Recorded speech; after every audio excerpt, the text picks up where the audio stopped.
Module 6. Putting it all together. Once you've outlined your speech and lined up some solid evidence to back up your ideas, it's time to put all the pieces together. Whether you plan to write out your speech word for word or speak from notes, you need to have a clear idea of what you want to say. The actual words, not just the ideas. It is generally recommended not to have everything you want to say written down, but rather a series of prompts. If you appear to be reading from a script, then there is less chance of you getting your point across with the power that you want it to have. Nonetheless, you should refrain from improvising too much, as there are clear disadvantages to this process. For example, the risk of being momentarily lost for words. This makes you appear less competent, and people will be less likely to take you seriously. The general impression is that you should have in mind the body of what you want to say, and any additions which occur to you can always be included. Therefore, you do not have to worry about deviating from a pre-written script, while also avoiding the dangers of having nothing to say. Writing your presentation. Most of the time, it's a bad idea to read a presentation word for word. It's boring and it makes it difficult to build a rapport with the audience. Any presentation is a kind of social occasion. If you just wanted people to hear what you have to say, you could print copies of your presentation and hand them out. Effective speakers try to make a connection with their audience. Reading a speech word for word creates a barrier between the speaker and the audience and eliminates spontaneity. Your audience should feel like you're having a conversation with them, not lecturing them. If you are constantly referring to notes, this makes it impossible to maintain any kind of eye contact with your audience, and you may as well record the speech and play it to them. Speaking from notes does not have the same problems connected with it. It simply allows you to have prompts from which you elaborate. The main benefit to making a speech is that you allow your words to come alive.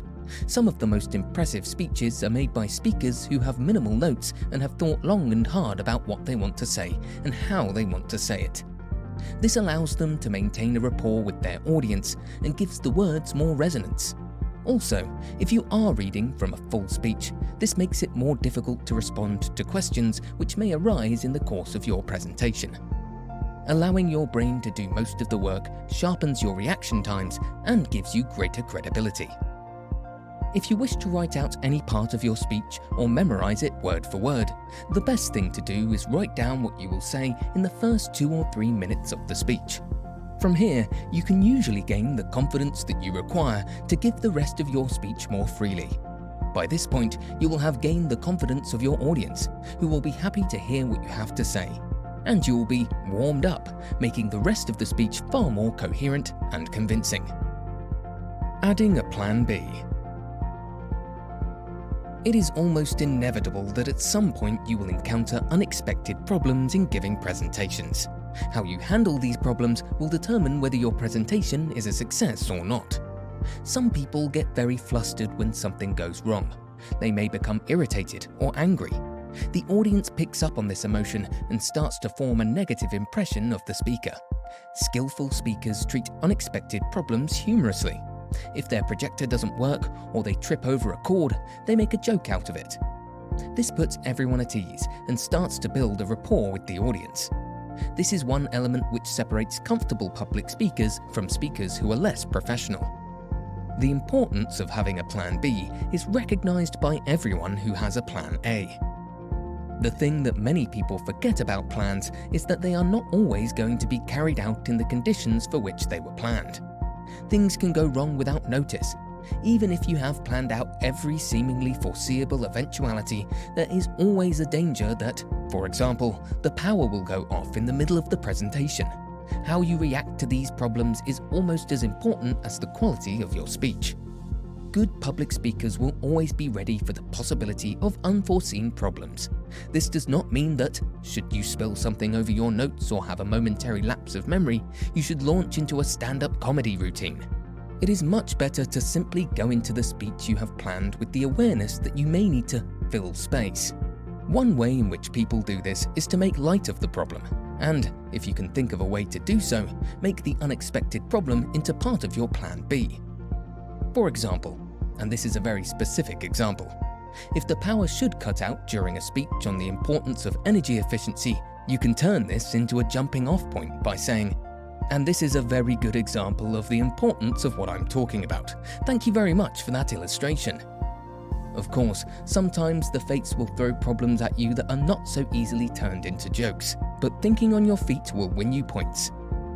Often, it is enough simply to know that you may encounter such problems and to have an attitude that those things are in the lap of the gods. Having the confidence to turn them into something that can drive a presentation forward is the mark of a good speaker. Reviewing, editing, and rewriting. Here are some things to look for in reviewing the first draft of your presentation. Content and organization. Does the opening provide a good idea of what the presentation is about? Are the main ideas arranged in a logical order? Are opinions backed up with facts, statistics, and authorities? Language. Have you come with clear, effective statements of your main ideas? Have you eliminated jargon as much as possible? Have you used vocabulary that the audience will understand? Length. Have you devoted an appropriate amount of time to each part of your presentation? Is your entire presentation an appropriate length? Very few first drafts are good enough to be the draft. Unless you have immense clarity of thought and eerie foresight, the chances are that you will make a reference later on in your speech that either contradicts something you said before or has a meaning that is not immediately clear to your listeners going on the basis of what you said before. The first draft of a speech is getting all your ideas on the page and ensuring that they are coherently presented. The further drafts will be about ensuring that the speech flows like it should and sounds like a complete document rather than a series of thoughts.